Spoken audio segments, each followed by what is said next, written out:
안녕하십니까, 박정호입니다. 프랑스는 세계적인 관광 대국이죠. 실제로 프랑스 국내 총생산의 8% 정도가 관광 수입인데요. 특히 프랑스의 수도 파리는 에펠탑, 루브르 박물관, 몽마르트, 라데팡스 등 다양한 볼거리와 즐길거리로 관광객들을 불러 모으고 있습니다. 그런데 프랑스 파리하면 떠오르는 그 고즈넉한 도시를 만드는데 크게 기여한 게 따로 있습니다. 과연 무엇일까요? 정답은 잠시 후 역시나 박정호에서 공개하겠습니다. 11월 25일 토요일 박정호의 손에 잡히는 경제 플러스 광고 듣고 시작합니다. 예, 오늘부터는 매주 토요일에 찾아옵니다. 한나라의 경제 현안을 분석하고 미래를 가늠해보는 역시나 박정호. 오늘도 자 아나운서 오승훈이 묻고 박정호 교수가 답합니다. 안녕하세요. 예, 안녕하세요. 야, 가을 개편 후에 이제 처음으로 토요일 저녁에 뵙는 건데 네. 1시간 얘기를 하게 됐어요. 예, 전 좋은데요. 제가 제일 반가운 것 같은데 교수님도 반갑다니 좋고요. 예. 아마 청취자분들도 좀 그동안 시간을 늘려달라 이런 목소리가 많았기 때문에 반가워하실 것 같습니다. 저희 매번 얘기하다 보면 시간 너무 모자라서 맞아요. 저도 준비한 거 다 얘기도 못 하고. 궁금한 거 많은데 더 못 물어보고 시간이 다 됐네요. 이런 경우가 많았잖아요. 예. 개편을 맞아서 1시간으로 늘었는데 어쨌든 재밌게 꾸며보도록 하겠습니다. 가을 개편 후에도 저희는 계속 부동산 얘기로 이어가는 건가요? 예, 역시나 박정호 시간도 늘린 이유가 뭘 네. 하나 우리가 알아도 제대로 알자라는 어떤 취지인 것 같아요. 예. 그래서 부동산에 대해서 우리 일반인들이 제일 궁금해하는 그런 대상이기 때문에 다른 나라들 여러 가지 좀 더 살펴보려고 합니다. 예, 나라들을 돌아다니면서 부동산의 역사와 현황 짚어보고 있습니다. 그러면 오늘은 어느 나라의 부동산을 좀 찾아볼까요? 네, 오늘은 프랑스 파리를 중심으로 해서 우리나라도 같이 이제 두런두런 얘기하면서요. 예. 그리고 전 세계에서 가장 부동산과 관련돼서 이 제도는 왜 만든 거지 궁금해하는 제도 하나를 좀 설명드리려고 하는데요. 뭘까요? 바로 용적률과 건폐율이라는 개념입니다. 이걸 단어는 많이 들어봤는데 네. 정확하게 어떻게 정의가 되고 어떻게 구분이 되는지는 아마 모르시는 분도 많으실 것 같아요. 네, 좀 설명을 드리겠습니다. 예. 일단 건폐율이라는 것은요. 예. 아주 간단합니다. 건물 정중앙에서 위에서 조명을 비추면 딱 그림자가 생기잖아요. 예. 그러면 그 그림자 면적에 해당된다 이렇게 보시면 되는데 위에서 조명을 비춘다는 거는 아예 꼭대기요? 아니면 아예 살짝 꼭대기요. 기울어져서? 예. 예. 그러면 예를 들어서 예. 100평 부지에 음. 건물이 하나 들어섰는데 예. 그 건물의 정중앙에서 조명을 비춰요. 그럼 그림자가 들어서겠죠. 작게 생기겠죠. 그 네. 주변으로. 네. 그러면 그 그림자 면적이 예를 들어서 50평이다. 그러면 건폐율은 50%인 겁니다. 그럼 예를 들면 이렇게 생각하면 되겠네요. 이렇게 마당 있는 집이라고 하면 네. 마당 빼고 건물 부분. 네. 이렇게 생각할 수 있겠네요. 맞습니다. 예, 알겠습니다. 용적률은 어떤 거예요? 네. 용적률은 건물이라는 게 단층으로 있는 게 아니라 여러 층으로 구성된 게 일반적이잖아요. 그렇죠. 그러다 보니까 여러 층의 면적이 어떤 형태로 들어섰는지를 알 수 있는 개념인데요. 예를 들어서 100평짜리 어떤 부지에 1층은 50평, 2층은 30평짜리 건물이 있다. 예. 그러면 바닥 면적 다 합쳤을 때 80평 되겠네요. 예. 그러면 용적률은 100분의 80에서 80%가 됩니다. 그러면 예를 들면 3층짜리 건물이 있는데 1층이랑 2층, 3층이 면적이 다 똑같다 그러면 네. 요거는 용적률이 300% 이렇게 되는 건가요? 예를 들어서 100평짜리 부지에 네. 50평짜리 바닥 면적이 1층, 2층, 3층이 다 됐다 그러면 네. 50평 곱하기 3 하니까 150평이 되는 150. 거죠. 그럼 100평분의 150평이니까 150%가 되는 거죠. 전체 면적 중에 건물 그렇죠. 부분이요. 건물의 바닥 면적 부분. 바닥 면적 부분. 그래서 건폐율이 무조건 1층 면적이라고 오해하시면 안 돼요. 그렇죠. 건물 중에 아주 특이하게 1층의 바닥 면적은 좁고 2층부터가 더 넓은 경우도 있잖아요. 왜냐하면 그 1층에 다른 쪽을 뭐 조명처럼 이렇게 푹 들어가게 쓸 수도 있으니까요. 예, 그렇죠. 예. 네, 뭐 저기 조경하는데 그러다 보니까 건폐율은 무조건 그냥 이렇게 생각하시면 됩니다. 건물의 정중앙 위에서 빛을 비췄을 때 그랬을 때 그림자 생기는 거. 네. 그렇게 보시면 되겠죠. 알겠습니다. 그러면 용적률이라는 게 요즘 이제 고층 아파트가 많은 이 네. 시대에는 많이 사용될 것 그렇죠. 같은데 그러면 이런 개념들은 왜 생긴 거고 어떻게 쓰이고 있는 거예요? 네, 사실 많은 어떤 땅을 소유하고 있는 사람들은 네. 자신의 땅을 한 평이라도 더 효율적으로 써서 이문을 남기고 싶은 욕구가 강하겠죠. 그러면 내가 땅을 어떤 시내에 100평짜리를 가지고 있는데 예. 그 100평을 온전히 100% 활용해서 누군가에게 임대를 주거나 아니면 내가 쓰거나 하면 가장 땅을 잘 쓰는 거잖아요. 그러면 정말 도시가 어떻게 되겠을까요? 계속 높아지겠죠. 꽉 들어차면서 엄청 높아지게 되겠죠. 예, 다닥다닥 붙어 있고요. 맞습니다. 그럼 이제 어떤 문제가 생기느냐? 소방도로 확보 못하게 되고요. 그다음에 오폐수라든가 이런 거 어디 뺄 수 있는 그런 공간도 부족하게 되고요. 그다음에 일조권도 해치게 되고 뭐 그다음에 통풍이라든가 이런 것도 기대할 수가 없게 네. 되는 거예요. 그러다 보니까 한 곳에서 오래 살기 시작했던 도시가 형성되고 나서 야 이건 안 되겠다. 무분별하게 내 땅이니까 내 마음대로 쓰게끔 하자. 이걸로 놔뒀다가는 도시 전체가 오히려 부정적인 효과가 더 커지더라. 그래서 두 가지 개념을 만들자. 용적률, 건폐율. 그래서 요걸 가지고 좀 뭐라 할까요? 사용을 제한하는 걸 두기로 했고요. 네. 여기다가 하나가 더 생겼습니다. 예. 이격거리라는 게 있어요. 이격거리요. 예, 이게 우리 현행법상은 민법 242조에 따라서 만들어진 어떤 룰인데요. 예. 건물을 지을 때 대지 경계선으로부터 최소 50cm 이상은 거리를 둬라 이런 거예요. 예. 그러면 한 건물이 50cm 이상 거리를 두라는 거니까 옆에 건물도 50cm 이상 거리를 둬야 되니 예. 우리가 양쪽 합하면 1m 이상이 되는 그렇죠. 거죠. 그래서 우리가 건물과 건물 사이에 왠지 사람들이 지나갈 수 있는 조그만 통로 같은 게 생길 수 있었던 배경은 이 이격거리와 관련된 규정이 있었기 때문이에요. 아, 이격거리는 어쩌면 건폐율의 그 나머지 공간 이거랑도 또 연관이 있는 맞습니다. 것 같기도 하고요. 그러니까 그래서 요것도 하나만 더 설명드리면 예. 이쪽 부지가요 건폐율과 용적률이 어디까지 허용된 부지입니다라고 해서 그것대로 온전히 건물을 올릴 수 없을 때가 많아요.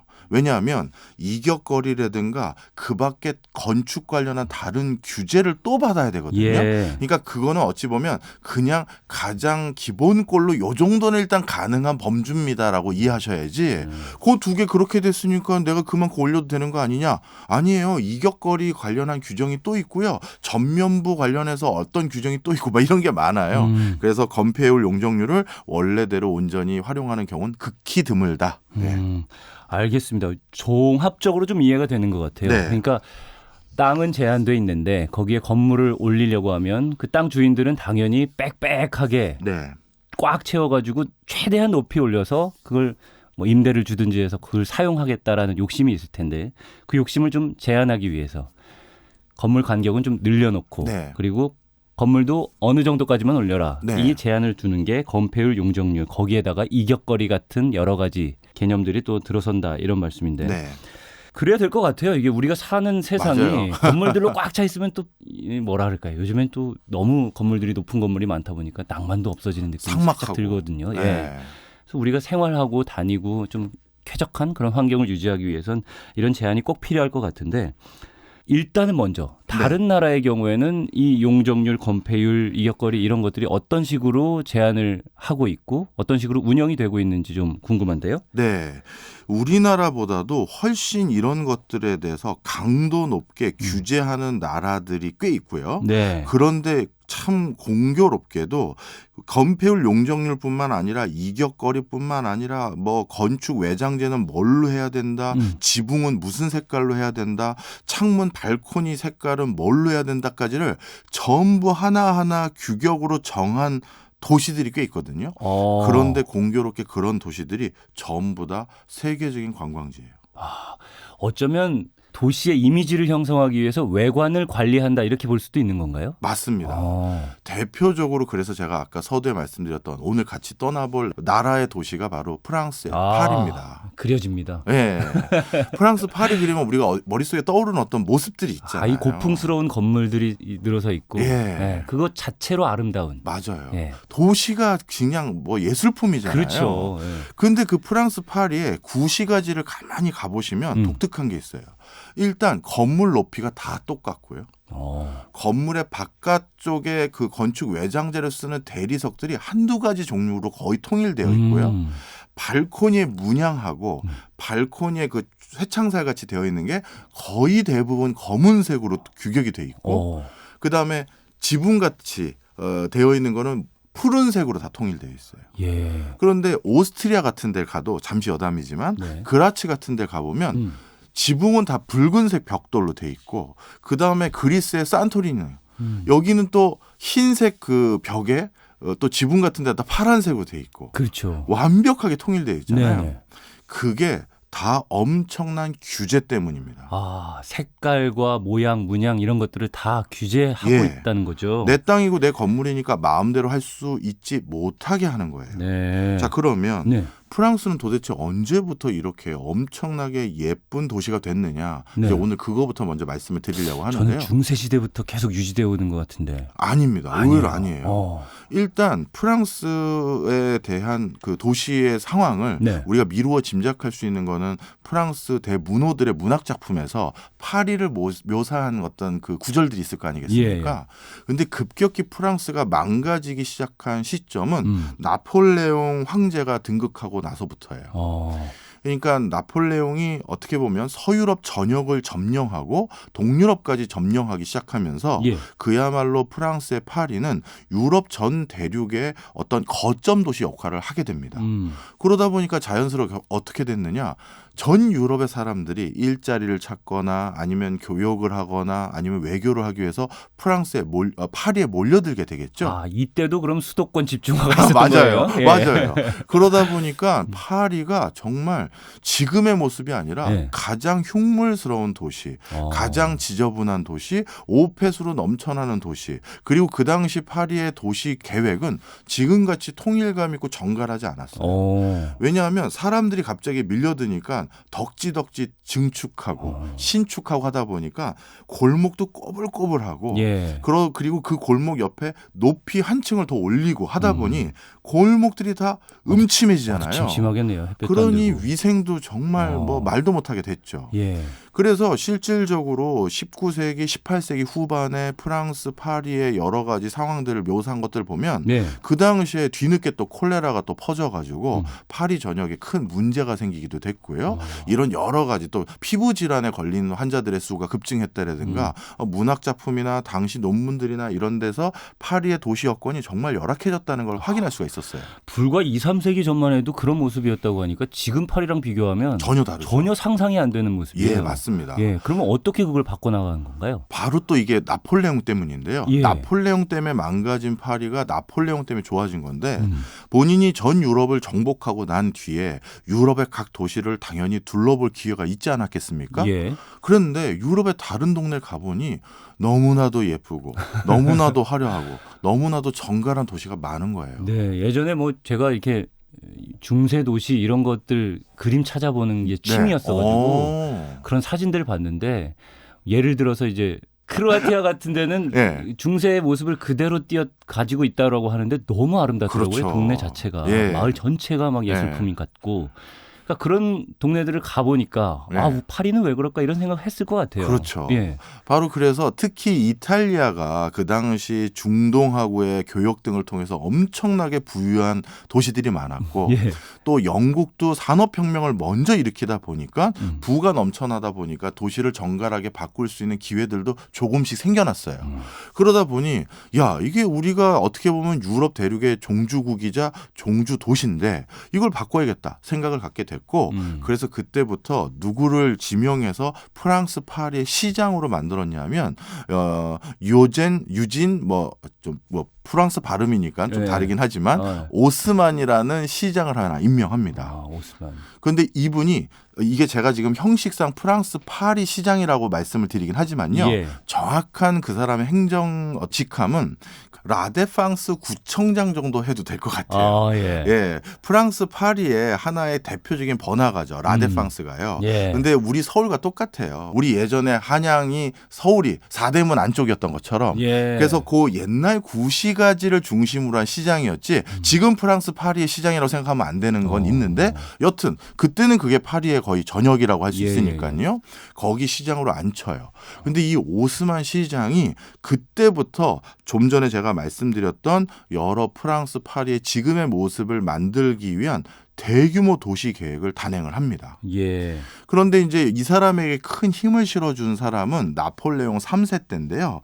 나폴레옹 3세가 또 황제에 등극하면서 이 그 오스만 시장에게 여러 가지 이제 권한을 부여하는데 예. 이분이 먼저 시작했던 가장 첫 번째 일이 길 뚫기였어요. 길 뚫기. 예. 지금 파리 전경을 보면 여러 오페라 하우스라든가 개선문이라든가 이런 데를 중심으로 방사형으로 도로가 직선형으로 쭉쭉 뚫려 그렇죠. 있잖아요. 예. 그리고 블럭들이 아주 정밀하게 이렇게 나눠져 있고요. 근데 예전에 18세기, 19세기만 해도 안 그랬어요. 너도 나도 건물 지었군요. 그렇죠. 예. 그러다 보니까 길 뚫고 블록을 제대로 정확하게 뭐 정사각형 형태로 만들고 이런 것들을 오스만 파리 시장이 시작을 했고요. 아 근데 이거 엄청난 권한인 것 같아요. 왜냐하면 길 뚫으려면 건물을 부숴야 되잖아요. 그렇죠. 와. 그러니까 전제 황제인 나폴레옹이 등극하다 보니 이런 게 가능했던 것도 그렇군요. 있어요. 예.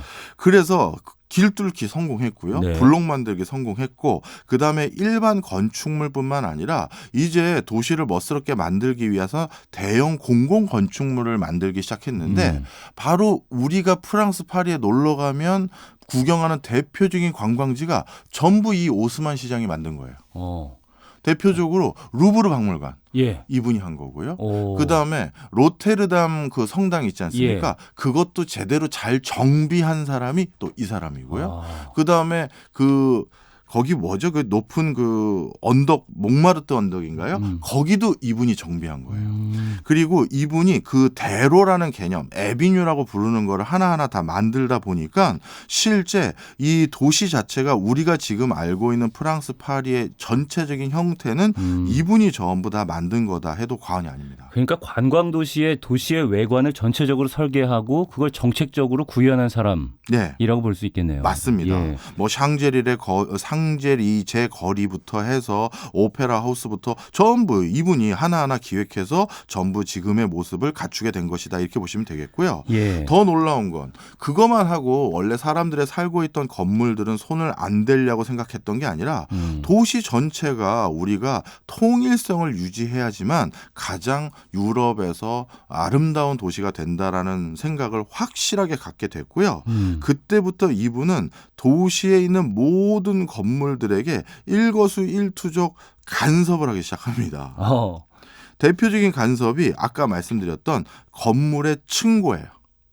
어떤 높이를 정하고요. 예. 그 높이에 모두 맞춰. 이렇게 하는 거예요. 이거는 현대 개념의 용적률과 관련이 있는 거네요. 맞습니다. 네. 그리고 그뿐만이 아니라 6, 7층에 베이지색 석재 파사드로 건물의 외관을 전부 다 만들어라. 색깔까지. 예. 우리 광화문에 가보면 통유리로 되어 있는 빌딩도 있고 붉은색 어떻게 보면 대리석으로 되어 있는 건물도 있고 여러 가지가 있잖아요. 그런데 프랑스 파리는 모두 비슷한 대리석으로 되어 있는 이유가 이 사람이 규격을 한 거고요. 예. 그다음에 난간은 검은색 철제 난간으로 무조건 통일해야 되고 창문 위쪽에 살짝 굽어진 짙은 청색의 지붕으로 다 덮어라. 지금까지 어찌 보면 세세하게 제안을 했네요. 그렇죠. 예. 사유재산을 철저히 침해한 그런 조치인데 그 결과가 어떻게 됐는지 아시잖아요. 그렇죠. 지금의 파리를 만든 거네요. 그게. 맞습니다. 그러니까 각자 도생으로 각자 자기의 건물에 자기 욕심 채우느라고 건물을 각각 지을 수 있는 걸 도시 전체의 통일성을 기해서 어떤 세계적인 관광 명소로 거듭나게 하는 시너지를 만들어냈다 이렇게 볼 수 있는 거네요. 맞습니다. 네. 그래서 파리에는요 연간 파리 도시만 프랑스 전역이 아니라요 예. 연간 파리 도시에만 방문하는 관광객 숫자가 9천만 명이에요.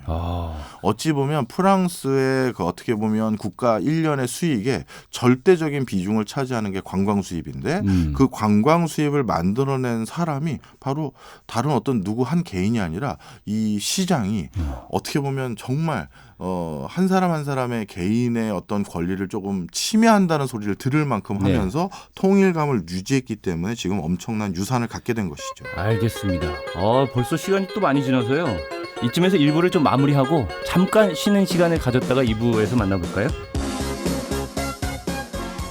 예, 일주일에 딱 한 번 저 아나운서 오승훈이 진행하고 박정호 교수가 답하는 시간입니다. 한나라의 과거와 현재를 들여다보고 미래를 그려보는 역시나 박정호.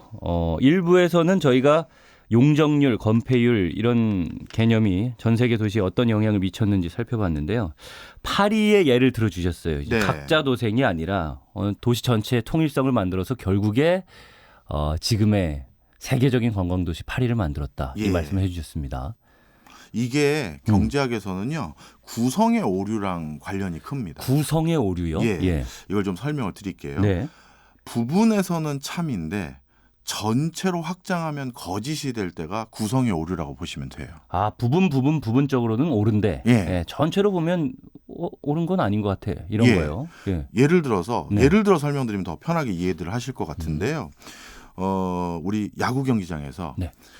일어서서 관람하면 앞사람 뒤통수가 덜 보이기 때문에 더 잘 보인다. 부분에서는 참이죠. 그렇죠. 그러면 이걸 전체로 확장을 해보자고요. 아, 모두가 일어나는 거죠. 그렇죠. 아, 그러면 더 잘 보인다는 그 명제가 깨지잖아요. 그렇죠. 부동산도 똑같은 거예요. 네. 내가 소유하고 있는 개인 땅을 내가 극단적으로 마음대로 활용하면 내 이익, 내 만족, 나의 가치들이 더욱더 커질 것이다. 그렇죠. 부분에서 맞을 수 있어요. 예, 개인의 소유니까 마음대로 할 수 있다. 그렇습니다. 예. 그런데 도시에 있는 모든 거주자들이 그런 맥락에서 자기 땅들을 다 개발하기 시작하면 그 도시 꼴이 뭐가 되겠어요. 네. 그렇군요. 그럼 파리는 구성의 오류를 제거한 그렇습니다. 대표적인 사례가 되겠군요. 그래서 엄청난 시너지를 내게 된 거죠. 아, 그리고 우리가 세계적인 관광 도시들을 보면 아까 그리스의 산토리니 뭐 이런 많은 도시들이 네. 바로 이 구성의 오류를 제거해서 전체적인 통일감과 시너지를 내서 엄청난 성과를 내기 시작한 그런 대표적인 걸작 도시다. 저는 이렇게 말씀드리는 야, 이 거예요. 구성의 오류 좋은데요. 이거 어디 가서 좀 지식 자랑할 수 있는 단어 같아요. 고맙습니다. 이거는 부동산뿐만 아니라 모든 사회의 그렇죠. 개념이 들어만든 것 같아서. 네. 알겠습니다. 그러면 또 우리나라로 한번 와볼까요? 예. 우리나라에서 또 용적률과 건폐율은 어떤 역할을 하고 있는지. 네. 초창기에는요. 일단 우리나라에선 이런 것들에 대한 규제를 대거 완화해 줬습니다. 특히 가장 완화를 먼저 했던 것이 앞서 일부에서 말씀드렸던 네. 이격거리 문제인데요. 예. 종로예요. 을지로나 종로 쪽에 우리 예전에 건립되어 있는 건물들이 거기 그대로 남아 있는 데가 있잖아요. 예.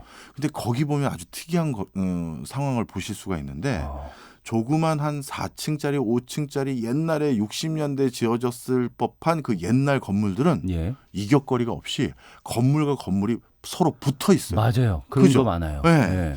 그럼 그 당시는 왜 이격거리 없이 이렇게 지었느냐? 음. 바로 1950년대, 60년대 즈음만 하더라도 우리나라가 이렇게 건설 기술이 이렇게 뭐라 할까요? 믿음이 안 갔죠. 그런데 그 당시 그 기술을 가지고 5층짜리, 6층짜리 건물을 올린다고 하니까 이게 제대로 견딜 수 있을까 걱정이 된 거예요. 예. 그래서 건물들을 서로 건물주들끼리만 합의를 보면 서로가 서로를 기댈 수 있도록 짓도록 허용한 거예요. 아니 뭐 땅을 잘 활용하겠다, 뭐 욕심을 내겠다 이런 개념이 아니라 아니고요. 서로 예. 서로 기대서 무너지지 않게 해라 이거예요. 맞습니다. 예. 그래서 예전 종로에 지어진 아주 오래된 건물들은 이격거리 같은 거 없이 건물 벽이 벽을 서로 맞대는 이런 형태로 지어진 이유는 건축 관련한 기술에 자신이 없어서요. 그렇군요. 네. 근데 이제 어쨌든 건축에 대해서 그럼 자신이 생겨나면서부터 이격거리나 건폐율 이런 것들에 대한 제한이 들어선 건가요? 네, 맞습니다. 그래서 초창기에 우리나라는 70년대 초만 하더라도요. 용적률을 200% 수준에서 일단 허용을 했습니다. 예. 왜냐하면 200% 정도면 그래도 건물에 대한 안전성도 어느 정도 담보할 수 있을 뿐만 아니라 네. 그리고 이 정도 높이면 서울에 지금 우리가 부족한 주택 공급 충분히 할 수 있는 높이겠네. 그 당시는 그래서 용적률 200% 정도로 건물을 지은 겁니다. 용적률 200% 정도라고 하면 딱 와닿는 개념은 꽉 채워서 지었을 때 층을 똑같이 올렸을 때라고 치면 20층. 네. 요거 맞나요? 20층이 아니라 예를 들어서 다시 한번 정리를 해드릴게요. 꽉 채워서. 100평짜리 건물이면 100평을 꽉 1층이 채워서. 100평이고 그렇죠. 2층까지 100평 똑같이 지면 똑같이. 200평이 되잖아요. 그렇죠. 그러면 100분의 200이니까 벌써 용적률 200%잖아요. 2층이구나. 예. 알겠습니다. 그럼요. 예. 1층이 100%, 2층이 네. 200%. 예. 그러면 그 당시만 하더라도 일부러 틀려주신 거잖아요. 청취자들을 위해서. 저 다 알고 있습니다. 아니에요. 지금 부끄럽습니다. 자, 1970년대 초만 하더라도 그래서 용적률이 200%고 예. 그 당시 지어졌던 대표적인 아파트 단지가 예전에 구반포 아파트들.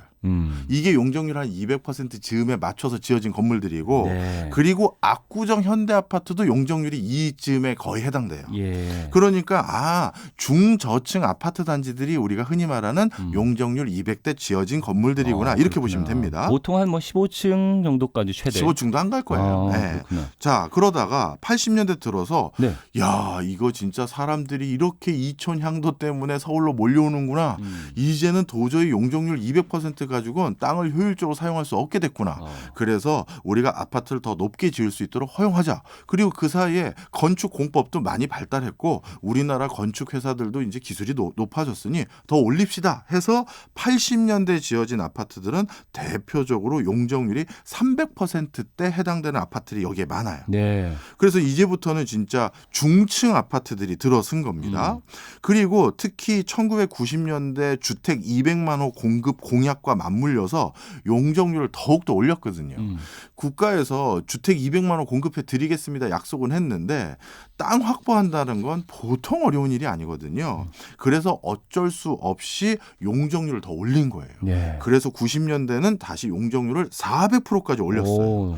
그러니까 단기간에 급격하게 용적률을 이제 올리다 보니까 서울에 무슨 문제가 생겼을까요? 건물들이 너도나도 높아지고 외관이 좀 상하겠죠. 외관도 좀 투박해지는 것도 있고 삭막해지는 것도 예. 있고 거기다가 이제 서울시의 대표적인 도시 문제로 교통난이 생긴 거예요.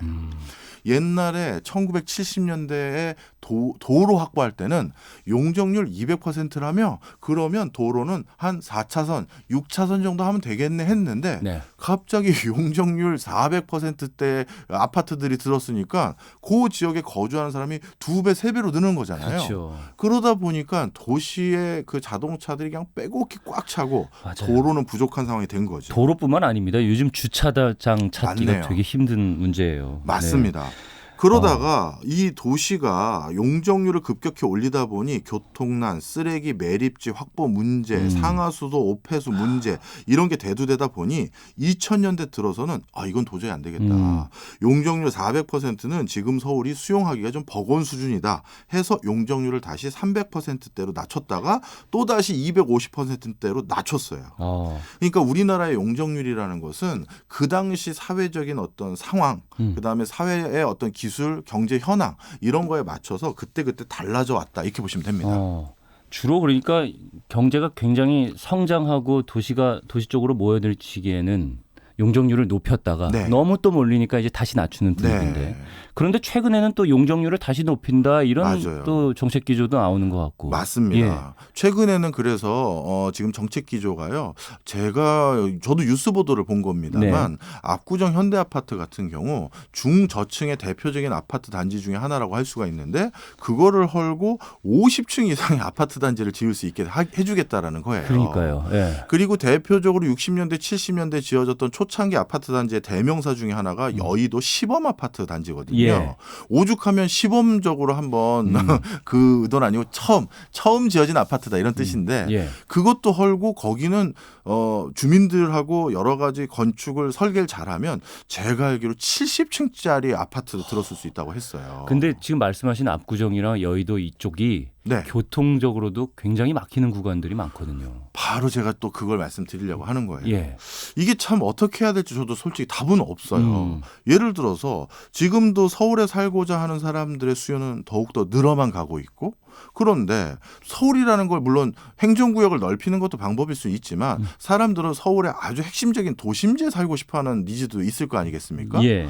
그럼 도심지라는 건 공간적으로 물리적으로 더 늘릴 수가 없느니 그러면 아파트를 더 올려야 되는데 그러면 그런 사람들의 수요를 생각하면 당연히 용적률을 뭐 700%가 뭐예요? 1000%까지 늘릴 수도 있겠죠. 그런데 그걸 늘렸더니만 바로 생기는 사회 문제를 우리가 어디서 확인했느냐? 바로 그 옆 동네, 압구정 옆 동네인 반포. 예전에 구반포라고 하는 초창기 아파트 단지 때 그때 용적률 200%로 지었던 그 아파트 단지를 지원하기 위해서 예. 확보한 도로가 네. 지금 그 근처가 재개발되고 나서 어떻게 됐어요? 아파트가 다 고층 아파트 들어섰잖아요. 맞아요. 우리나라의 대표적인 교통 정체 구역이 지금은 반포가 돼버렸거든요. 그러니 압구정도 그러면 한 50층 이상 들어서고 여의도도 그렇게 되면 야, 이 교통지역을 어떻게 할지 벌써부터 걱정하시는 분들도 많은 상황이에요. 얘기 듣다 보니까 교수님이 아까 말씀하신 구성의 오류가 떠오릅니다. 이게 네. 아파트 단지별로 보면 높게 지어가지고 더 많은 사람들을 수용할 수 있게 하겠다 이렇게 볼 수 있을 텐데 도시 전체로 보면은 도로, 차량, 아까 말씀하신 오폐수 그런 인프라들이 갖춰져야만 이게 가능한 거 아니겠어요? 그러니까 네. 전체를 생각해서 설계를 해야 된다 이런 개념이 떠오르는데. 네. 근데 의외로 또 아직도 고도가 낮은 지역들도 많아요. 맞습니다. 예를 들면은 공항 근처라든지, 네. 예, 뭐 서초구 법원 근처라든지, 네. 예, 이런 것들은 왜 아직까지 낮은 거죠? 이거는 어떻게 보면 역사의 유산이라고 보는 게 좋을 것 같아요. 역사의 유산. 예, 대표적으로 아까 법원 근처 말씀해 주셨고 예. 또 한 곳이 이제 여의도로 따지면 여의도 공원에서 서쪽에 있는 국회의사당 쪽은 고도가 낮고요. 그렇죠. 국회의사당 반대쪽인 공원 반대쪽에 있는 곳은 지금 뭐 파크원이라든가 IFC 이런 초고층 건물들이 많거든요. 그렇죠. 그건 어떻게 된 거냐면요. 원래 여의도는 고도 제한을 두지 않았었어요. 초창기 도시 계획상에서요. 예. 그래서 마음껏 높이 지을 수 있었는데 갑자기 그 당시 국회의원 높으신 분들이 서울시청에 전화를 합니다. 아니 여기 국회가 있는데 여기 어디 감히 국회보다 더 높은 건물을 이 근처에 지으려고 합니까? 라고 진짜 얘기가 내려왔고요. 큰일 날 소리를 하셨네요. 그 당시 사회 문화겠죠. 예. 그래서 서울시청에서 결국 어떻게 보면 서울시 건축과 관련된 조례를 바꿔서 이 서여의도 쪽은 고도 제한을 해버린 거예요. 그래서 지금 서여의도 쪽에 그러니까 국회의사당 쪽에 있는 건물은 높이가 다 똑같은 게 자신들이 올릴 수 있는 최대치로 다 올려서 그게 다 높이가 똑같아져 버렸어요. 그렇군요. 원래 그 당시 KBS라는 또 다른 방송국이 그쪽에 들었을 때도요. 예. 초창기 본인들이 방송국 지을 조감도는 지금 높이보다 높게 그 조감도를 그려놨는데 갑자기 위를 싹둑 잘라버린 거죠. 여기 국회에서 그 이상 가면 안 된다. 해서 국회의사당 높이에 맞춰서 그거보다 낮게 이렇게 구성이 돼서 고도 제한이 된 거고요. 재밌네요. 예, 그런데 이번에 이 고도 제한이 풀렸어요. 그래서 서여의도 쪽이 국회의사당에서 먼 쪽인 즉 공원에 가까울수록 그 용적률을 높이 해서 지을 수 있겠고 아직까지는 국회의사당을 조금 배려해서 국회의사당에 가까우면 가까울수록 용적률이 낮아지는 형태로 약간 고도 제한을 완화한 형태로 바꿨어요. 그렇군요. 역사적 맥락이랑 어떤 공공기관의 타협을 본 거죠. 민원 이런 거에 의해서. 법원도 자, 그런 개념인가요? 법원도 똑같아요. 어떻게 보면 예전에 섯을 펄었던 그 시절에는 여기가 대검찰청이 있는데 대검찰청이나 대법원보다 건물을 높게 진다고 그게 안 된다라는 그 옛날에 그것 때문에 그 근처도 고도 제한이 있었죠. 그러면 그쪽의 고도 제한은 어쩌면 권위주의의 상징, 옛날의 역사적 역사에, 맥락이라는 예. 게 그런 부분이었군요. 맞습니다. 알겠습니다. 그래서 지금은 그런 부분에 고도 제한을 적극 풀려고 해요. 그 이유는 아까랑 똑같은 맥락인데요. 서울의 집을 더 늘릴 수 있는 방법이 지금은 거의 없어진 상태에 가깝다 이렇게 보시면 됩니다. 예. 자, 예를 들어 볼게요. 우리가 재건축 재개발을 통해서 집 좀 더 만들어주세요라고 하는 논리들이 있지 않습니까? 그런데 사실 이 논리에 적용받을 수 있는 아파트들은요. 60년대와 70년대 지어진 아파트들만 재건축 재개발했을 때 가능해요. 네. 왜냐하면 80년대 후반부터 90년대 지어진 아파트들은 어차피 용적률이 높기 때문에 예를 들어서 30층 아파트를 허물고 다시 30층을 짓는 건 그러니까 집이 더 생기는 건 아니잖아요.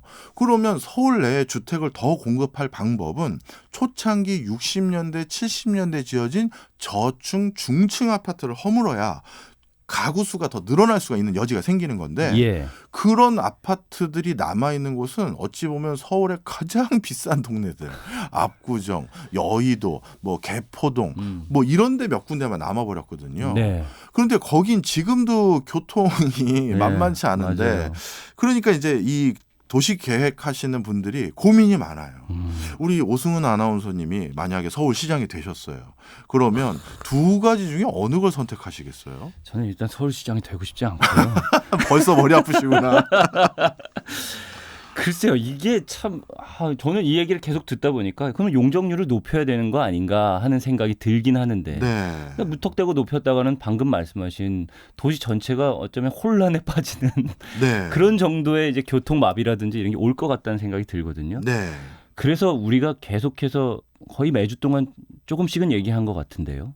지방 소멸, 네. 수도권 집중, 요 문제를 해소하면 자연적으로 좀 풀릴 수 있는 거 아닌가? 이런 생각이 좀 떠오르기도 하는데요. 네. 사실 그래서 어떻게 보면 네. 우리나라에서도 부동산과 관련된 정책들이 음. 초반에 이것도 또 바뀌어온 거예요. 용적률과 똑같은 거예요. 네.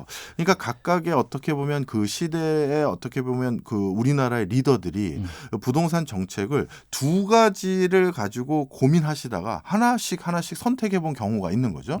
대표적으로 1980년대, 90년대 추진했던 주택 200만 호 공급 제도.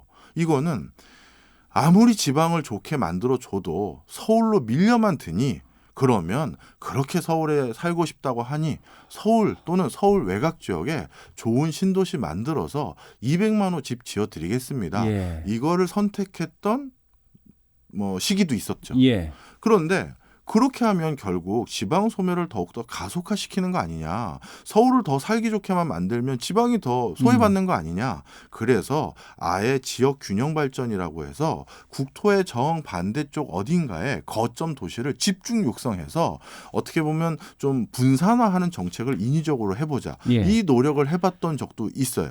그 산물이 대표적으로 혁신도시라든가 세종시 건립사업 등등이 있는 거죠. 사실 모르겠어요. 제가 감히 이 시간에 뭐가 옳고 뭐가 그르다라고 판단한 것은 아니고 예. 나름대로의 철학을 가지고 이렇게 해야지만 대안이 되고 이렇게 해야지만 우리나라가 지속적으로 성장할 수 있는 모멘텀이 된다라고 각각을 판단을 한 거죠. 국민들이 원하는 바를 들어준 경우도 있고 예. 국민들에게 좀 더 바람직하게 이쪽에서 살아주시면 어떨까라고 제시한 적도 있고 예. 그런 상황이에요. 그런데 여튼 간에 예. 이래서 우리는 어떻게 됐다? 다시 프랑스 파리로 돌아가 보면요. 프랑스 파리의 나폴레옹 3세 그 어떻게 보면 엄청난 절대적인 권한을 가진 그 사람은 당연히 장기 집권을 했을 것이고요. 그리고 무소불위의 권력을 가졌을 거고요. 예. 그 사람은 자신의 철학을 일단 일관되게 프랑스 파리의 외관에 녹인 거예요. 우리는 제한은 이렇게 하고 외관은 이렇게 하고 창문 크기는 이러고 이거를 한 3, 40년 이상 할 수 있는 시간적 여유를 가지고 도시를 그렇게 강제한 거죠. 예. 그랬더니만 뭐 하나가 된 거예요. 그런데 우리 서울은 어떻게 됐다? 갈짓자 행보였잖아요. 예. 야, 용적률 다시 올려. 아니야, 다시 낮춰. 이러다 보니까 도시가 서울이 외관상으론 어떤 큰 미학적인 성과를 달성했다. 저는 그렇게 보기에는 좀 아쉬움이 많더라고요. 예. 서울이 높은 건물이 많아져서 어쩌면 스카이라인이라고 하나요? 이게 좀 변화하고 있는데 스카이라인이 어떤 조화를 이룬다는 느낌. 그런 느낌이 많이 들지는 않는다는 생각은 들어요. 네. 그래서 서울의 미관 앞으로 좀 어떤 방식으로 변해야 되겠다라고 생각하셔요? 예, 이게 지금 같은 민주화된 사회에서 거의 많은 분들이 불가능할 거라고 생각을 하시는데요. 그렇지 않습니다. 프랑스 파리가 만들어낸 대성과를 보고 네. 눈이 뒤집어져서 우리 저거 따라합시다라고 스스로 선택했던 대표적인 도시가 뉴욕이었어요. 뉴욕이 난개발로 치닫다가 예. 뉴욕 주민들이 그 당시 민주적으로 뽑은 뉴욕 시장이라든가 뉴욕은 귀족이나 이런 게 없으니까요. 예. 그런 사람들과 합의를 봐서 내가 양보할 테니 여기 직선도로 놓으시죠. 여기 블록화 하시죠. 라고 하면서 도시 정비 계획을 시작하게 됐고요. 그걸 통해서 지금의 뉴욕이 그래도 난개발이 아니라 나름의 체계성을 갖출 수 있는 큰 터전이 됐었거든요. 그리고 그 과정에서 그렇게 뉴욕이라는 도시를 발전시켰던 뭐라고 그럴까요? DNA가 내재됐던 뉴욕 시민들이 만들어낸 큰 성과 중에 하나가 네. 바로 타임스퀘어입니다. 원래 타임스퀘어는 지금은 대표적인 관광지자 번화가였지만 예. 70년대만 하더라도 대표적인 우범지대였고 거기는 가장 뉴욕에서 낙후된 동네였어요. 그러다 보니 거기 상가 주민들이 상가 연합회에서 아니 이렇게 우범지대가 되고 낙후된 데가 되고 더러운 애비뉴가 되다 보니 대로가 되다 보니 우리 상권이 망가진 거 아니냐. 그래서 우리 상가 연합회에서 우리 그 상권을 되살리자라고 해서 도시를 정비한 거예요. 그리고 컨셉을 잡은 거고요. 아주 큰 광고판들이 그게 또 하나의 볼거리가 되는 그런 곳으로 바꿔서 뉴욕의 대표적인 명소가 돼버린 게 타임스퀘어예요. 이거는 나폴레옹 3세 같은 전제군주가 온 게 아니라 거기 상가 주민들이 임대료에서 몇 퍼센트를 다 같이 떼어서 그걸로 청소하는 데 쓰고 보도블록 다시 깔고 쓰레기통 다시 바꾸고 하는데 스스로 낸 거예요. 예. 그러면 저는 우리나라도 충분히 이제 그 정도 소양이 되는 시민의식이 있다고 보거든요. 그래서 그게 홍대 지역이 될지 명동이 될지 아니면 압구정이나 뭐 청담이 될지 어디가 될지 모르겠습니다만 이제 우리 스스로가 우리 도시들을 다시 정비하는 그런 모습을 한번 보여줬으면 좋겠어요. 아, 주민들이 직접 나서서 요구를 하고 그러면 거기에 맞춰서 또 정치인들이나 이런 분들이 제대로 된 도시 개발 정책을 또 제시하고 네. 그것이 실제 정책에 반영되는 네. 이런 모습으로 바뀌어가야 되겠다라는 말씀을 해주신 걸로 이해가 됩니다. 자, 오늘 내용은 손경제 플러스 홈페이지 게시판에 역시나 박정호에도 올려놨거든요. 한번 읽어보시길 바라고요. 읽어보시면 용적률 검표율뿐만 아니라 도시의 외관, 도시가 어떻게 나아가야 되는지 한 번쯤 생각해 보실 수 있을 것 같습니다. 지금까지 일주일에 딱 한 번 제가 진행하고 박정호 교수님이 답하는 시간, 요즘 가장 궁금한 나라의 속사정을 들여다보는 역시나 박정호였고요. 저는 다음 주 토요일 저녁 8시 5분에 찾아오겠습니다. 지금까지 오승훈 아나운서였습니다. 오늘도 고맙습니다. 감사합니다. 지금 듣고 계신 곡은 미드나잇 인 페리스의 OST에 삽입됐던 곡이죠. 시드니 베셋의 시트 부마베 들으시면서 마무리할까 합니다. 박정호의 손에 잡히는 경제 플러스는 내일 저녁 8시 5분에 다시 찾아오겠습니다. 고맙습니다.